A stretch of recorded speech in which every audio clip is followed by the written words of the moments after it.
Hi there, this is Lee McQueen, and I'm talking about both Bernie Sanders and Jill Stein in this video because that's what Jill Stein has been talking about quite often. She's been talking about collaborating with Bernie Sanders on the green ticket for quite a bit of the spring and even more so during the summer.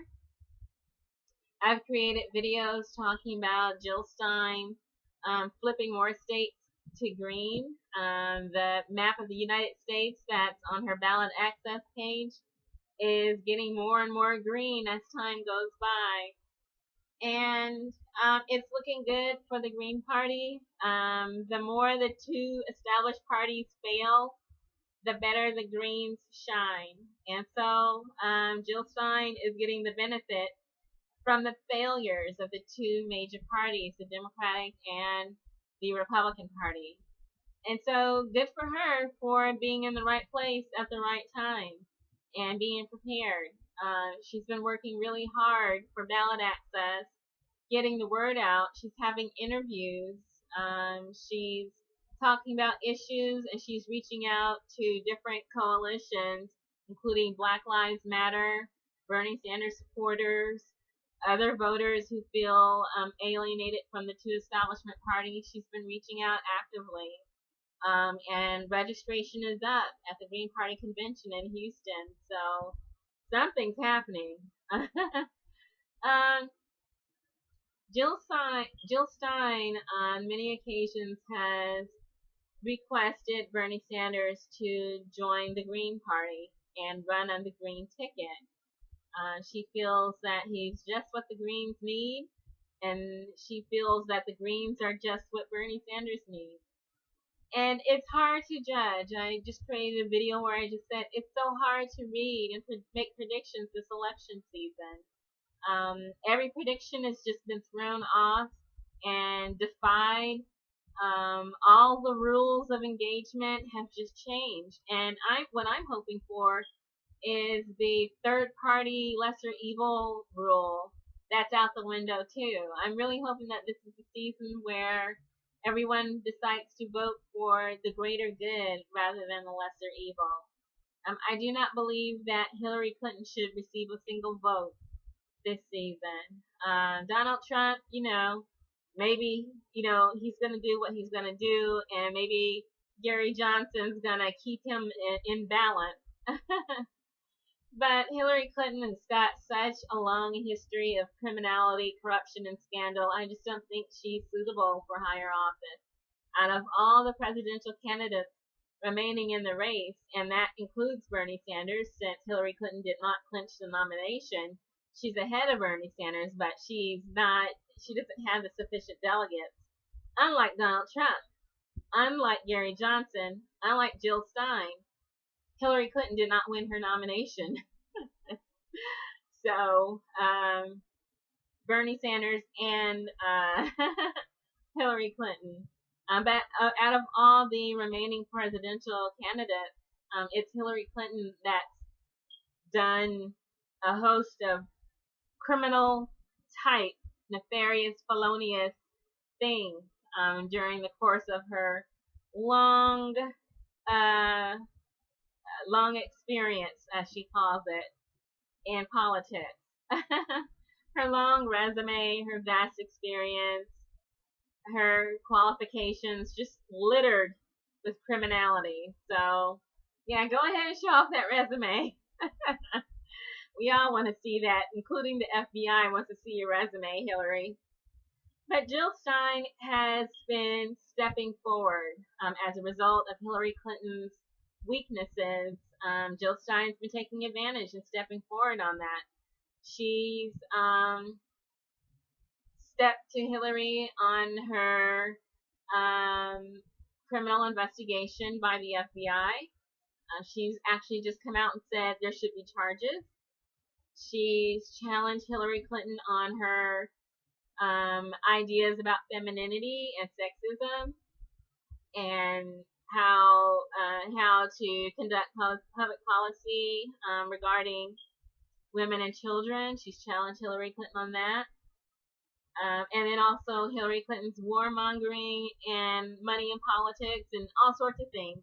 Hillary Clinton has been challenged by Jill Stein stepping to her as a woman of about equal age, of about equal education, of almost or used to be equal income level, but Hillary Clinton's like way up in the stars now with her billions and millions of her money and other people's money. But basically, Jill Stein has been stepping to Hillary with clear thought and clear vision, challenging a lot of issues that need to be challenged, and that Donald Trump and Bernie Sanders haven't been able to challenge because of the quick condemnation of media propaganda, dismissing those challenges as sexism and bigotry and racism and other things. But that doesn't work with Jill Stein. Jill Stein is a woman. Jill Stein is Jewish.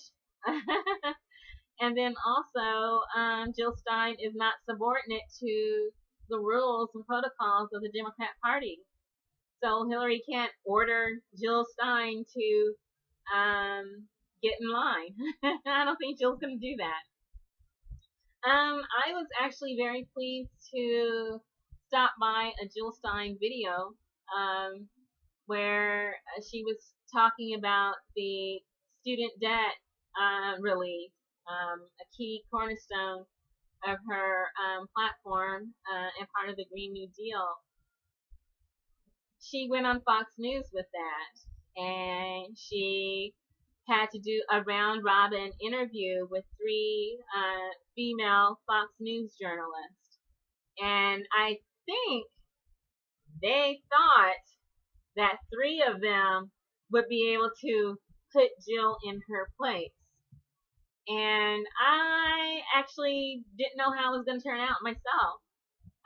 But as I said before, Jill Stein's in it to win it. She's not backing down. And she held her own. And not only that, she basically shut down all three journalists on economic policy. And you just have to see it to believe it. I'll leave a link for you to enjoy. But I was very impressed. And I was very, relieved to see that Jill Stein is in it to win it. She believes in what she's talking about. She's got the ability to speak on what she believes in on the presidential level, on the national level, and get those issues out. Bernie Sanders created a market for progressive issues. That's what he did. He created a market for progressive issues. And even though there's turmoil within the Democrat Party and a lot of uncertainty about the direction of the Democrat Party, there's no uncertainty with Jill Stein or the Green Party. She believes in what she believes in. She knows what she knows. And there's no stopping what she wants to do, which is to lead the Green Party to high office, national office, the highest office, the office of the President of the United States. And I think it's terrific. I feel good that there is no ambiguity with the Green Party. You know where you stand and you know where they stand. The Democrat Party, it's, they say one thing and do another. Bernie Sanders is the exception. I would have said once upon a time that Barbara Lee was the exception. But now I really do feel that it's Bernie Sanders who's the exception to that rule. And so that's why I am still Sanders. I support Bernie Sanders. If somehow he becomes the Democrat nominee, it's very likely that I will vote for him.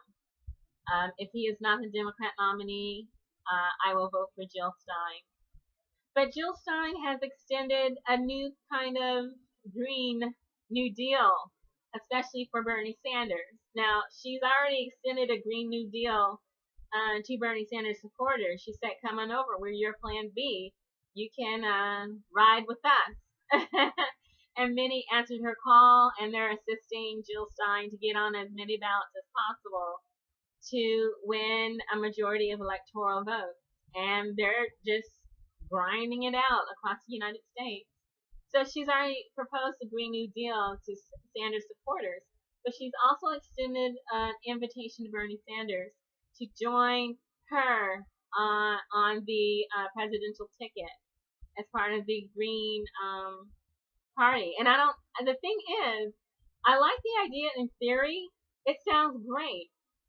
The only thing that I'm not sure of is whether with Bernie Sanders on her ticket, if he's at the top of the ticket, would the sore loser laws apply and prevent the Green Party on the presidential ticket from getting on the state ballot because of the sore loser laws? And then can Bernie Sanders actually register as a Green Party candidate in states where the deadline is already passed, like Texas? That's my concern. And I'm thinking that, even though she keeps extending that invitation, is it possible for this to occur? Would they be able to get sufficient ballots in order to build sufficient delegates and electoral votes to actually win? That's what I'm unsure of. But the thing that I don't know is whether Bernie Sanders would be able to join the Green Party ticket as a vice presidential candidate for the Green Party for Jill Stein. If that would bypass sore loser laws, if that would bypass registration deadlines, because traditionally vice presidential candidates aren't chosen anyway until after the convention. So this is what I don't know, and I haven't gotten an answer to that. I could probably research all 50 states, and I'm just really hoping someone will tell me. Otherwise, I might just do that just to amuse myself, to see if Bernie Sanders as vice president, a strong, strengthening vice president, strong, masculine vice president for Jill Stein to help guide her policy issues. I would love it. Either way, top of the ticket, vice presidential side, I would love Bernie Sanders and Jill Stein on the same ticket. I would love Bernie Sanders and Jill Stein as a part of the same administration if they're serving in each other's cabinets. I think that would be terrific.